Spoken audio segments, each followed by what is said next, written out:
بسم اللہ الرحمن الرحیم۔ حضرت ابن عباس رضی اللہ تعالیٰ عنہ حضرت کعب بن احبار رضی اللہ تعالیٰ عنہ سے نقل کرتے ہیں کہ انہوں نے بتایا کہ بنی اسرائیل میں ایک صدیق اول درجہ کا ولی تھا جو عبادت میں منفرد مقام رکھتا تھا۔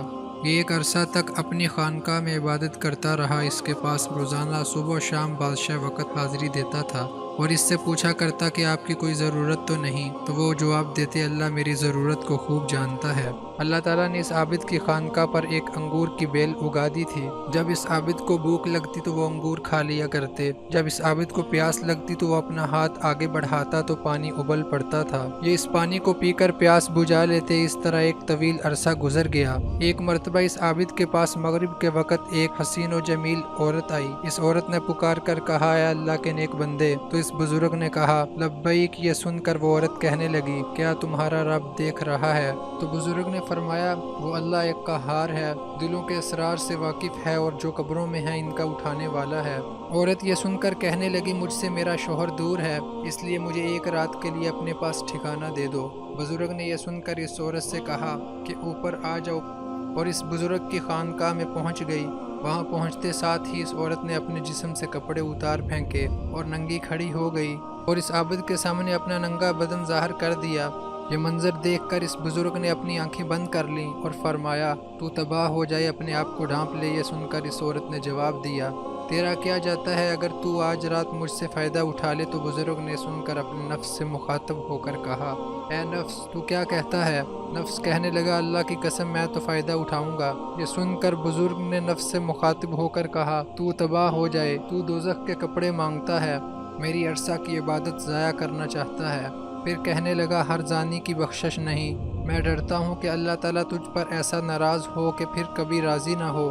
لیکن اس بزرگ کے نفس نے اس کو اس عورت کے متعلق خوب بہکایا، تو بزرگ نے نفس سے مخاطب ہو کر پھر کہا میں تیرے سامنے دنیا کی چھوٹی آگ پیش کرتا ہوں، اگر تو اس کو برداشت کر گیا تو اس رات اس لڑکی سے نفع حاصل کر لوں گا۔ حضرت کعب بن احبار رضی اللہ تعالیٰ عنہ فرماتے ہیں کہ اس بزرگ نے یہ کہنے کے بعد چراغ کو تیل سے بھر دیا اور بتی کو موٹا کر دیا۔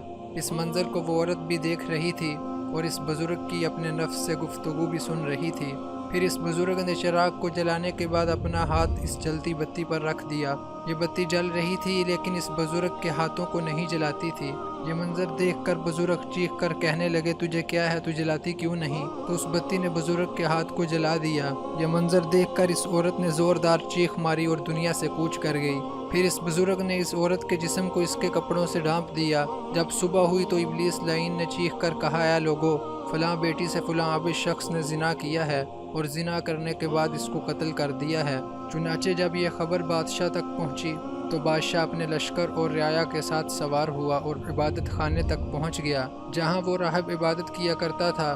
وہاں پہنچ کر بادشاہ زور زور سے چیخا تو عابد نے اس کو جواب دیا۔ بادشاہ نے عابد سے پوچھا کہ فلاں کی بیٹی فلاں کہاں ہے؟ عابد نے کہا یہیں پہ میرے پاس موجود ہے۔ بادشاہ یہ سن کر عابد سے کہنے لگا اس کو کہو کہ وہ میرے پاس آئے۔ بزرگ نے کہا وہ مر چکی ہے۔ یہ سن کر بادشاہ کہنے لگا چونکہ وہ زنا کے لیے رضامند نہیں ہوئی، حتیٰ کہ تو نے ایک جان کو قتل کر دیا جس کو اللہ تعالیٰ نے حرام قرار دیا ہے۔ پھر بادشاہ نے غضبناک ہو کر اس عبادت خانہ کو گرا دیا اور عابد کی گردن میں زنجیر ڈالی اور اسے گھسیٹنے لگا۔ عورت کی لاش کو وہاں سے اٹھا دیا گیا اور اس عبادت خانے کو گرا دیا گیا۔ اس وقت کے لوگوں کا دستور تھا کہ زانی کو آرے کے ساتھ چیر دیا کرتے تھے۔ اسے عابد نے ہاتھ کی آستین میں چھپایا ہوا تھا اور وہ عابد واقعہ کی حقیقت کسی کو نہیں بتا رہا تھا۔ چنانچہ آرے کو عابد کے سر پر رکھا اور جلادوں کو حکم دیا کہ آرا چلا دو۔ چنانچہ حکم ملتے ہی جلادوں نے تعمیل کی اور آرا چلا دیا۔ جب آرا عابد کے دماغ تک پہنچا تو اس کی آہ نکل گئی، تو اللہ تعالیٰ نے ایک فرشتے کو اس عابد کے پاس بھیجا اور فرشتہ کہنے لگا کہ کچھ نہ بولو، میں تیرا صبر دیکھنا چاہتا ہوں۔ مجھے میرے غلبے اور جلال کی قسم اگر اس عابد نے دوسری مرتبہ آواز نکالی تو میں آسمانوں کو زمین پر گرا دوں گا۔ چنانچہ اس عابد نے دوسری مرتبہ آہ نکالی اور نہ کوئی بات بتائی، حتیٰ کہ اس حالت میں اس کا انتقال ہو گیا۔ چنانچہ جب وہ بزرگ فوت ہوئے تو اللہ تعالیٰ نے اس مردہ عورت میں روح ڈالی جو عابد کا عمل دیکھ کر دنیا سے کوچ کر گئی تھی۔ تو عورت نے لوگوں سے مخاطب ہو کر کہا اللہ کی قسم یہ مظلوم ہو کر فوت ہوا ہے، اس نے زنا نہیں کیا تھا اور میں ابھی تک کنواری ہوں۔ اس کے بعد اس عورت نے گزشتہ رات کا سارا واقعہ لوگوں کے سامنے نقل کیا، تو یہ سن کر جب لوگوں نے اس کا ہاتھ نکالا تو جیسا لڑکی نے بتایا تھا ویسا ہی جلا ہوا تھا۔ یہ دیکھ کر لوگ کہنے لگے اگر ہمیں علم ہوتا کہ اصل حقیقت کیا ہے تو ہم کبھی بھی اس کے جسم کو نہ چیرتے۔ عابد 2 ٹکڑے ہو کر زمین پر گر پڑا اور لڑکی بھی جیسے پہلے مردہ تھی ویسے ہی ہو گئی۔ پھر ان دونوں کو دفنانے کے لیے قبریں کھودی گئیں تو اس میں کستوری، عنبر اور کافور کی خوشبوئیں مہک رہی تھیں، اور پھر ان کا جنازہ پڑھنے کے لیے ان کی میتوں کو لایا گیا تو آسمان سے آواز آئی۔ ایک فرشتے نے کہا صبر کرو یہاں تک کہ فرشتے ان کا جنازہ پڑھ لیں۔